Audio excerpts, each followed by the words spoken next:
You asked for it, you got it. The Bills series has come to a close, although make sure you're caught up with that series before beginning this one, please. That would be great. The Bills series has come to a close, and it is time to begin a new chapter of Madden Franchise Mode series on this channel, and there is no better series that I could think to run right now, by popular demand, Draft to Glory with the Arizona Cardinals. For those of you who do not know what Draft to Glory is, despite the fact that that's the main feature of this channel, whether it be for NHL, FIFA, MLB, it's pretty straightforward. We only build through the draft. No major free agent signings, no trading for players or picks, just the 7 picks that we get in each and every draft, and we look to build a title-winning team. As you can tell, we have completely gutted the roster. I am using the most recent update as of December 10th, and the team has been obliterated as we have dropped everyone to the free agent list that we possibly can. I had either that option or doing a full-on fantasy draft, which I didn't want to do. So if it bothers you, you can at least look at it from the perspective of, oh, well, there's a new owner and he voided all the contracts or whatever. At the end of the day, it is a fantasy series after all.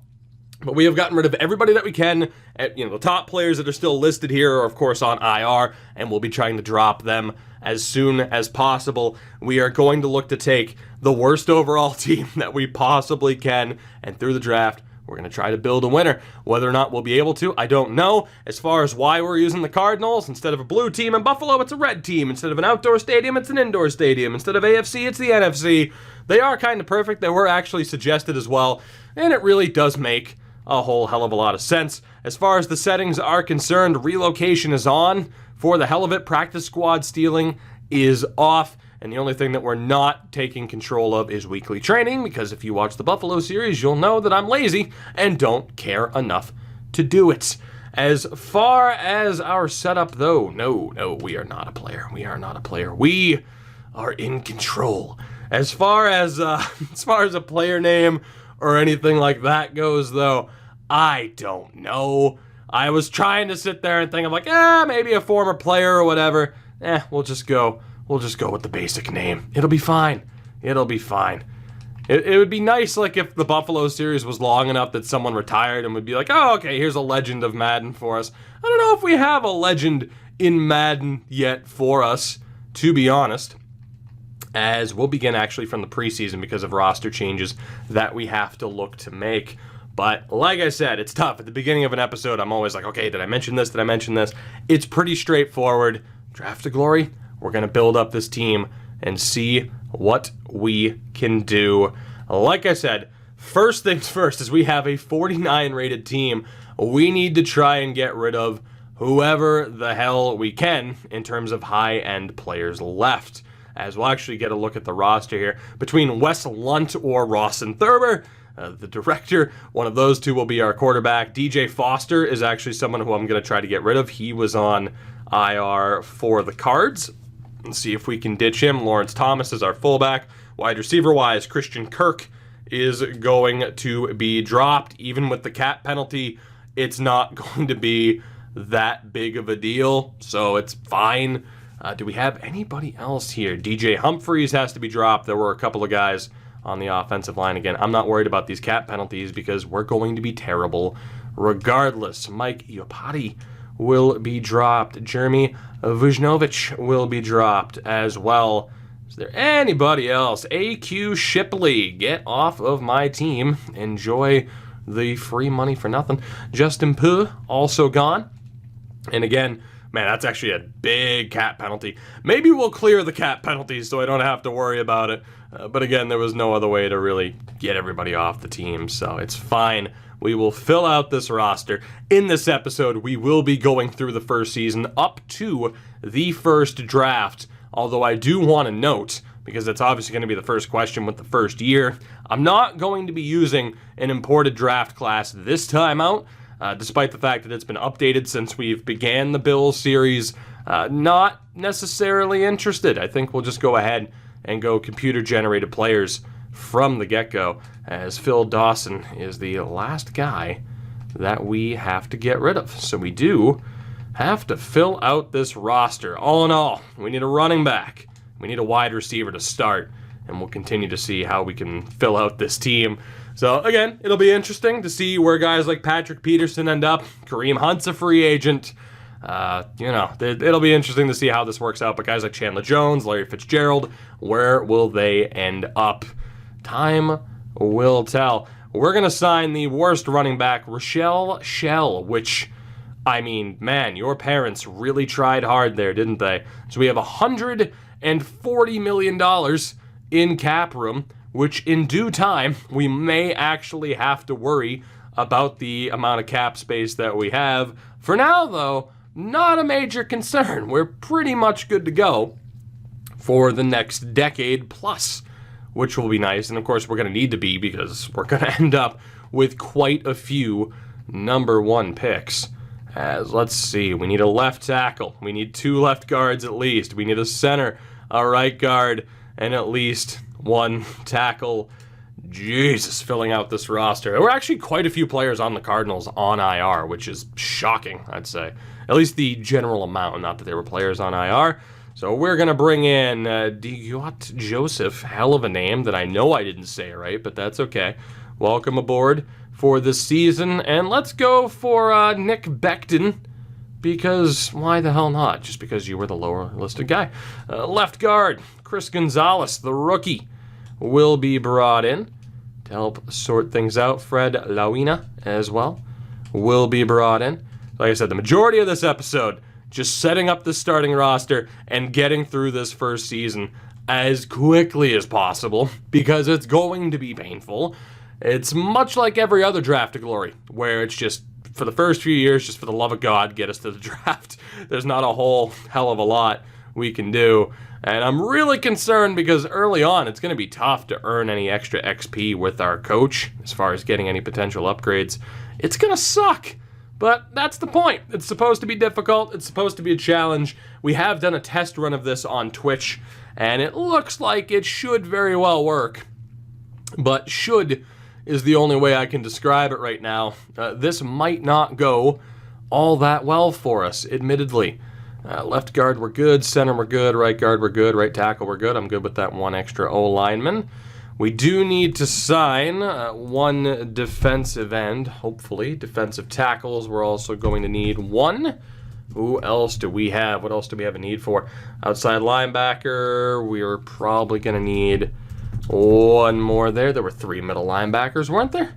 No, there were not. Probably look to bring in 1 more just to fill out the depth chart. Corners, we are pretty much good to go.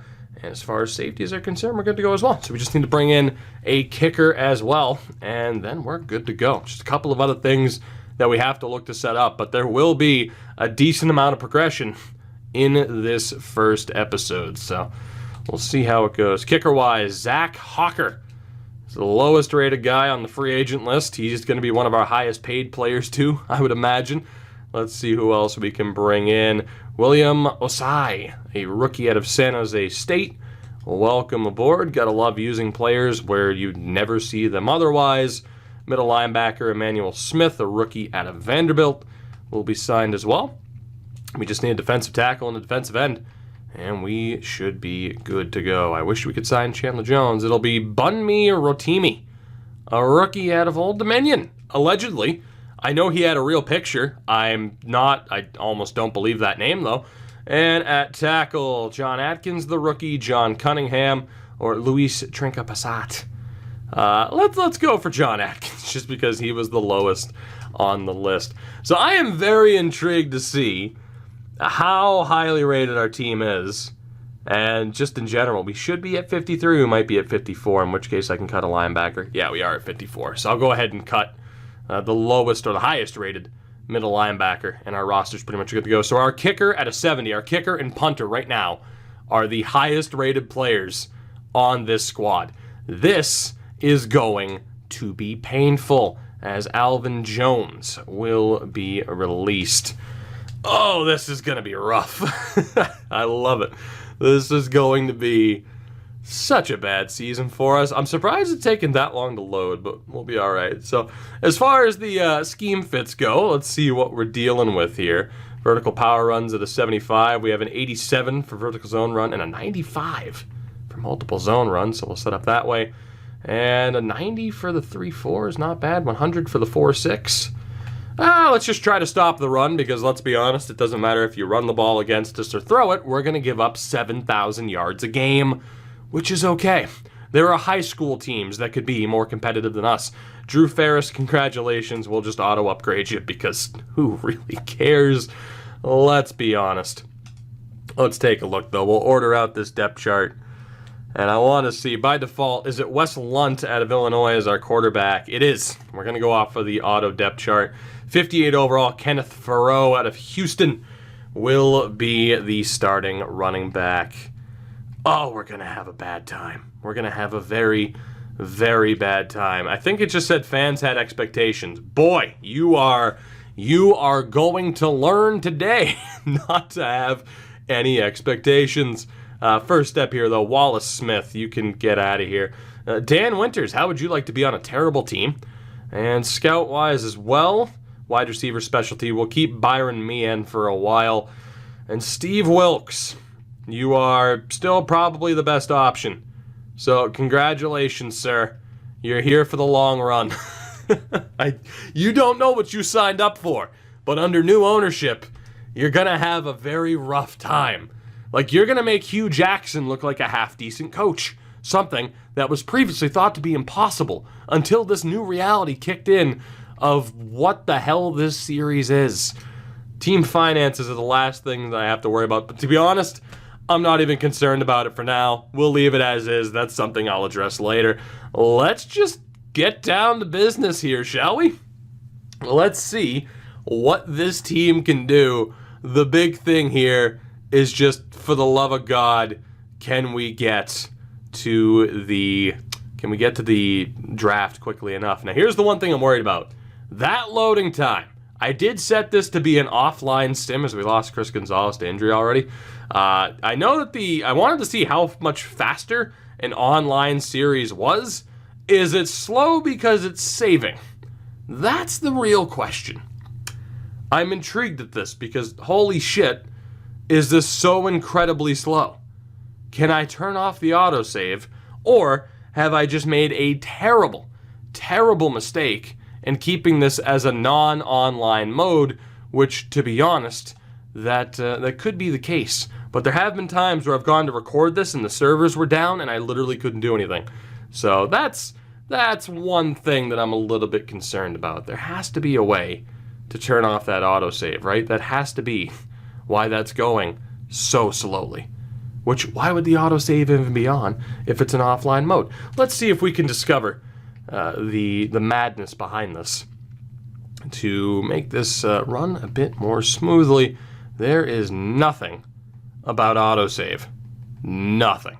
So we may have made a terrible mistake, but the roster's set, and for now, I think I'm going to leave it, because team settings, that's not going to bring up anything. Is it game options?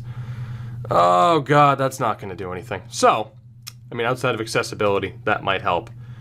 We'll see how bad the load times are, and maybe, just maybe, we'll have to restart this as an online mode, or we'll do the whole, let's jump ahead a little bit more option, at least in these early stages, when we're not going week to week and caring about results like we did for Buffalo. But yeah, this is rough. You know what? I'm probably just going to let... Do I just sim through the whole season? Because what's really to show through the regular season? We're going to be terrible. We're going to get absolutely destroyed in every game. We just lost 38-0 to Washington. And in terms of player upgrades, there's nothing to play for. None of these guys are going to be long-term options. And if they end up being good enough, I'm going to ship them off the team anyway.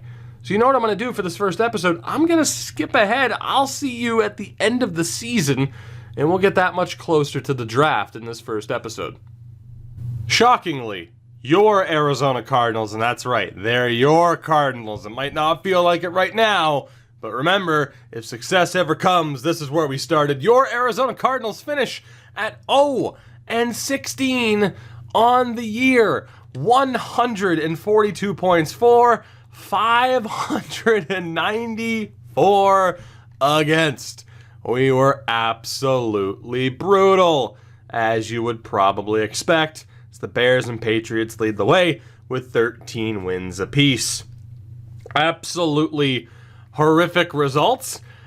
Because it's meme-worthy, let's take a look at some of the stats of our team. Shockingly, Wes Lunt did pass for 10 touchdowns this season. Can you believe it? It was nearly impossible. Almost 2,800 yards. It's craziness. And only threw 12 picks, mind you, which is nuts. Rushing-wise, I mean, Farrow had 269 yards. So, look at that. And receiving-wise, we had a couple of guys over 700 yards. I mean, there's potential here. There's not. How many sacks allowed, by the way? Jesus. 3 players in double digits, and I'm surprised it wasn't worse. And the fact that we have someone with 126 tackles, I would have thought we would have had multiple players with 100 tackles. Given the fact that we should have been off the field, or at least our offense should have been off the field at every turn, like on every occasion. They never should have been anywhere near the field. So, an 0-16 season. We started off the year as a 39 rated team. We made it up to a 42 by the end of the year. So, look out. We're progressing early. In terms of upgrading players, again, I've just been going auto upgrade all season long. I know I can sim ahead, obviously, and just be like, okay, bring me to the end of the season. But I went week by week for the sake of upgrading players, because that way we know, okay, this guy's going to be a little bit too good to sign next year, because at the, every beginning of every year, we have to fill out the roster with the worst players. Matt Ryan is league MVP. Coach of the year went to not Bill Belichick. In the AFC, Offensive Player of the Year, Tom Brady. Anthony Hitchens, Defensive Player of the Year. Of course, right now, none of this is really all that relevant to us, so I'll show you what went down. I'm not going to sit here and be like, oh, here's the Castro on Pittsburgh and Garrett. Like, no, you can at least see who it is. But until this starts to be a tad bit relevant, which will be for us next year, once we at least have one player, we might have a chance at a Rookie of the Year, or maybe by some miracle, Emmanuel Smith was Defensive Rookie of the Year. What even was this? Evan Barry was up there. Jeff Overbaugh was up there. We had the Defensive Rookie of the Year and Emmanuel Smith over Fred Warner. We had 4 players in the top 5. How the hell did we get Defensive Rookie of the Year over Roquan Smith or Jair Alexander? How? Oh, this game sometimes it makes no sense at all. Never mind. I guess this was the year already that we could start saying, hey, Rookie of the Year, look at that. So, oh, God. This game is something else sometimes, I tell you. As far as re-signing staff, I think everyone is still here. I mean, we just signed everybody, so we should be fine. Expires in 2020, so yep, we are good. And from there, I mean, signed a bunch of practice squad players. I'm not really all that concerned. Let's take a look at the playoff schedule. I don't really think there's anything we have to check with our team as far as stats are concerned. Chiefs, Chargers, Cowboys, Rams, Ravens, Texans, Packers, and Falcons will continue along as Todd Bowles gets fired in New York. Good call by the Jets. Hopefully this doesn't take forever. I can definitely see where that load time kicks in. I looked through the settings too. I couldn't see anything about turning off the autosave, so that could slightly alter how we handle things in this series. Maybe we'll have a few more jump cuts than we did in the Bills series, if necessary. I mean, especially too for the early stage of this, where we're going to be terrible, we might as well just sim ahead like we've done. I'll look back to the playoffs, of course. The Super Bowl, though, is going to be Ravens and Cowboys. So let's take a look at how they got there. We'll go to the old team schedule, and not team schedule, I wanted playoff schedule or league schedule. I hate how it switches what side it's on. So we started off with the Chiefs barely edging out the Chargers. The Cowboys crushed the Rams. Ravens beat Houston, and Atlanta sneaks past Green Bay. In the divisional round, the Patriots beat the Chiefs by a field goal. Dallas beats Chicago. Baltimore beats Cleveland, and Washington makes it past Atlanta. So in the conference championship, Baltimore beats New England by 10. Dallas beats Washington 24-8. Baltimore and Dallas in the Super Bowl. because that's how year one works. Dallas always does well. Please don't tell me that we have a Pro Bowler. I will lose my mind if we do. I can't imagine. The good thing is we don't look for greens, we look for yellows. Although I am looking at the AFC, just instinctually. So, yeah, I mean, Dawson made it as a kicker once we got rid of him. I don't think we had anybody, though. Kareem Hunt, I do wonder where he signed. But, yeah, so there you go. There you go. That is taken care of. We will advance week one more time. Again, we will get to the draft and through the draft in this episode. And hopefully we can start things off on the right foot. In terms of scouting, I've tried to keep it as well balanced as I possibly can. Obviously, it's tough without the extra bonus points, and yes, I have continued to accidentally scout out some players. I was admittedly on autopilot a bit towards the end of it, but, you know, trying to get as much info on some of these players as we can. Good Lord, I shouldn't have spent the extra point on Rashawn Wright, but that's okay. We'll make it through this. As it is, we know we're making the 7 picks, unlike in the Bills series where we'd often trade away picks until next year. Yeah, we're going to be making our 7 selections. As we shall see, Cowboys win the Super Bowl in Season 1, which is not surprising. We are going to let every player's contract expire. And of course, through the free agency period, we're not going to be doing anything unless it makes me fill out a roster, which it shouldn't until after the draft. So I'm not worried about signing anybody. We're fine. I will show you guys, although I might as well just wait until the end of it once everyone's signed. But Patrick Peterson's there, David Johnson, Trey Boston. We'll see where all of these players end up. Let's go to week 2. We'll get some extra scouting points as well. See if we can finish up looking at the secondary. Unfortunately, I can tell you now, of course, I haven't shown you who's available. We're not exactly going to be finding a franchise quarterback. As a matter of fact, it's not looking like the strongest draft in general. We do pretty much have to take the best player available, whether or not. Yes, I know. God, stop it. Stop it, game. I don't need your tutorials. Stop it. Leave me alone. Thank you. I'm not sure who the number 1 pick is going to be. We'll find. It might be Eduardo Villalobos. That is a possibility, although I wish he was a little bit taller as a deep route option. Good Lord, some of these guys are terrible. I'm going to avoid the 6th round for the moment. Honestly, Jimmo as a franchise safety could be worth it, and man, some of the depth options here. Like I said, I know I'm wasting points, right? You can criticize me for that. It's all well and good, but I do have the majority of the board scouted outside of later rounds anyway. It's worth double checking. Maybe there's something redeeming about them. Maybe, you know, it's like, okay, well, the grades are low, but the combine scoring's good. No, for the most part, these guys are just outright terrible. And if anything, it really kind of shows off the fact that, yeah, this is not the best draft I've ever seen. Jesus.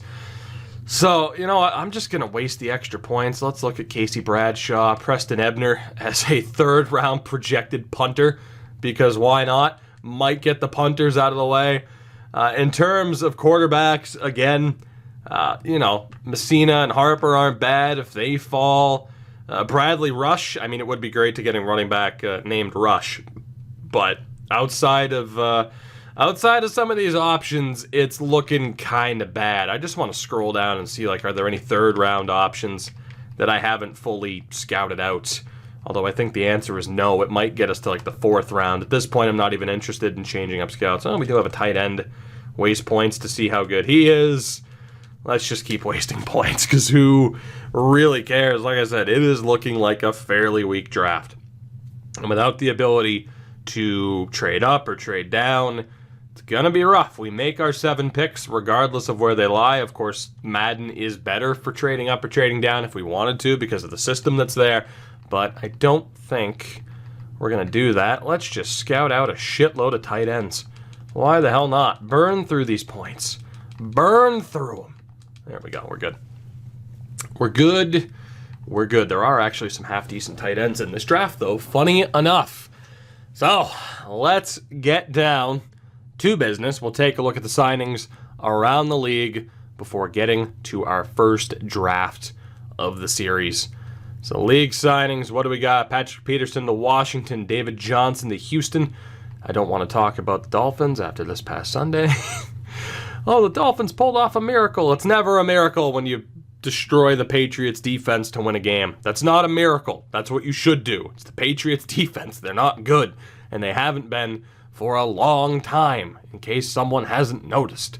Anyway, that aside, you see where some of the major signings are. Let's get to this draft. Again, there is no custom draft class or whatever, just straightforward auto-generated players. Let's see who's available. And to be honest, I'm going to go through and pin every player that's probably worth drafting, and I'll get back to you in a moment once our draft board's good to go. So, we're good to go. The draft board is set, but unfortunately, as you might be able to tell by my tone, I am not exactly sold on anybody. We have the likes of Bram Chandler and Thomas Brewer, neither of which are projected as early first rounders, and neither of which really have won me over. We have Bradley Rush at running back, who is an early first rounder, but for a power back, him not being the strongest power back of the bunch, he's not overly fast, and he's relatively agile. I still don't know if I'm won over by that. He probably is one of our best options, but in terms of him being like, oh my god, this is the can't-miss number one guy, I have some concerns. Same with Eduardo Villalobos. Now here's the deal. He is rapid, he is agile, but he's 5'9" and doesn't have that great of a vert jump. So I'm a little bit concerned, because that's all he's got, is he's fast as hell, but if he doesn't get that level of separation, it's an interception because someone's going to be able to outjump him. So I don't know if I'm sold on him either, and I don't really feel like taking a Devin Hester type as the number one pick. I'm probably more sold on Rush than I am on Villalobos, and Del Greco certainly doesn't win me over. I'm not going to take who will probably end up being a decent slot receiver at the number one pick. I'm not taking a tight end number one unless you can guarantee me he's the next prime injury-free Gronkowski, which you can't guarantee me with that, unfortunately. If the grades were higher, maybe. On the offensive line, we have Eric Bodine, who is okay. Like, he might not be anything amazing. It's probably, in my opinion, between Rush and Bodine off of what I've seen. Von Holmes as well, not bad at all. I'd be a little bit afraid to take him number one, though, when he's projected as a mid-first rounder. So, not that I'm saying it has to be someone who's projected as early first, but it may give us the best opportunity, especially, too, it's a number one pick. We can't afford to botch it. Nobody on the defensive line outside of Hanson Walter, who is definitely not being taken with a number one pick.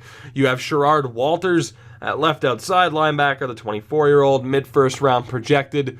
Honestly, fairly decent, but the fact that he's 24, mid-round, mid-first rounder, kind of scares me a bit. Kembrell Burris, 23 years old, another mid-first rounder, very well rounded. Kind of scares me a little bit, though. There's also Bennett Parker, who's pretty well-rounded as well for a middle linebacker. I think it's just that early pressure of knowing that we need to succeed here that scares the ever-loving hell out of me. With Klon Wright, Tyrone Coleclaw, also here, could be half decent even though he's a late first rounder. And then we get into a handful of corners, or I can accidentally hit the right bumper or left bumper and somehow that brought me down. We have Frank Rickard, who is amazing. 5'11", solid vert jump at the very least.